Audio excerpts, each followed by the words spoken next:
si Dieu est bon, pourquoi il y a des mauvaises choses qui se passent dans ce monde?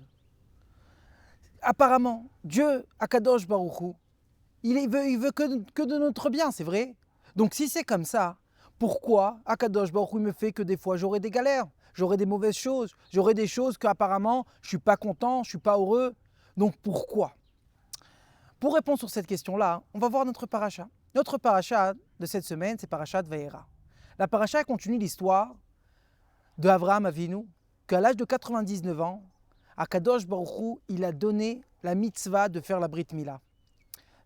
Avraham Avinu, sans penser, il a dit à Kadosh Baruch Hu, il m'a demandé, je fais, et comme ça il a fait la Brit Mila. Et là la Torah nous raconte que dans le troisième jour, Avraham Avinu, il a très mal, parce qu'on sait que le troisième jour, ça c'est le jour qu'on a le plus mal. Et là, Kadosh Baruch Hu, il se dévoile à lui, pourquoi? Pour faire Bikur Cholim. Vayera elav Hashem be'elonei mamre.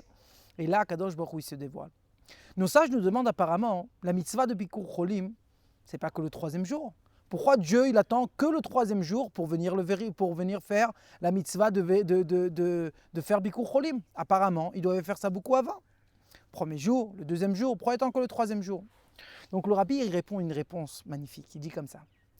Il dit, le but de toutes les mitzvot, c'est de pénétrer à Kadosh Baruch Hu dans ce monde-là, de faire entrer Dieu dans le matériel. Et donc ça se passe d'Afka quand je sens, quand mon corps, il sent la chose. C'est-à-dire, si Akadosh Baruch Hu il aurait venu dans le deuxième jour ou le premier jour, donc Avraham Avinu, il n'aurait pas eu mal. Pourquoi? Parce qu'il aurait été guéri tout de suite par Akadosh Baruch Hu. Et donc là, il n'aurait pas accompli en fait la mitzvah à 100%. C'est pour ça que Dieu vient le visiter que le troisième jour, pour qu'il va sentir les douleurs. Pourquoi? Parce que quand je sens les douleurs, ça me rend dans mon corps et comme ça, je fais le changement vraiment dans le monde. Et c'est ça en fait la réponse par rapport à ce qu'on a commencé. Dieu, des fois, il nous ramène des petits challenges, des petits nisyonotes comme on dit. Mais ça, c'est en fait, c'est pas parce qu'il nous aime pas, Chazé Shalom. Puis l'inverse. C'est nisyonot, un nisayon en hébreu, c'est du langage nes veharama. C'est-à-dire ça prend l'homme et ça le élève dans un niveau beaucoup plus haut de ce qu'il était avant. Et c'est pour ça qu'il nous ramène en fait des fois des moments comme ça qu'on ne sait pas qu'est-ce qu'on va faire. Mais dès que je prends ce challenge, je prends ce nisayon-là et je le accomplis, je le fais comme il faut. Donc non seulement que ça ne me fait pas descendre, et là je grandis de ce nisayon-là et je fais rentrer Akadosh Baruch Hu dans moi-même et comme ça aussi dans le monde. Et donc dès qu'on sait cette chose-là, donc chaque nisayon, c'est vrai, des fois il y a des choses qui ne sont pas faciles. La parnassa, avec les enfants, l'argent, la santé, etc. Mais dès que je sais que ça vient de Dieu, et tout ce que Dieu il fait, c'est pour mon bien, et c'est juste un challenge pour que moi, je veux trouver mes forces spéciales, ça me donne la force et je vais y arriver vraiment à faire ce que j'ai besoin de faire. Je vais terminer avec une petite histoire de voir, dès que nous on fait un petit effort, comment Akadosh Baruch Hu nous envoie une très grande Hatzlacha. C'était Simchat Torah cette année-là, tout le monde sait comment ça s'est terminé, mais là je parle 24 heures avant.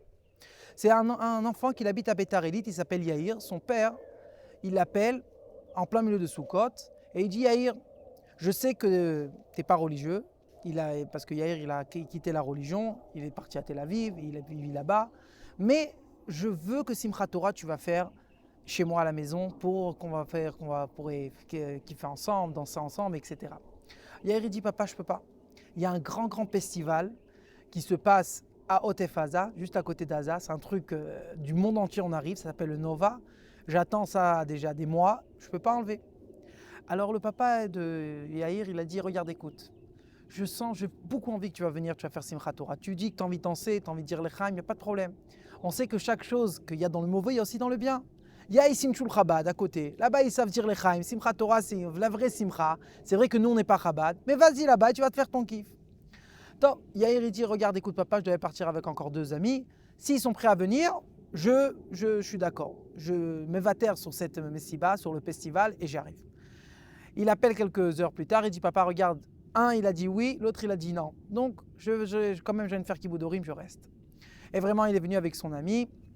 Ils ont fait Baruch Hashem avant Sukkot, la vracha sur le lulav. Le soir, c'était une simcha de folie, danser avec la Torah. Ils ont dit l'Echaim, vraiment. Et le matin, il se réveille. Et le copain qui ne gardait pas aussi Shabbat, il ouvre son téléphone et qu'est-ce qu'il voit? Que tous ceux-là qui étaient à Nova, il y en a qui étaient morts, il y en a qui étaient capturés à Haza. Et le troisième, malheureusement aussi, il était parti.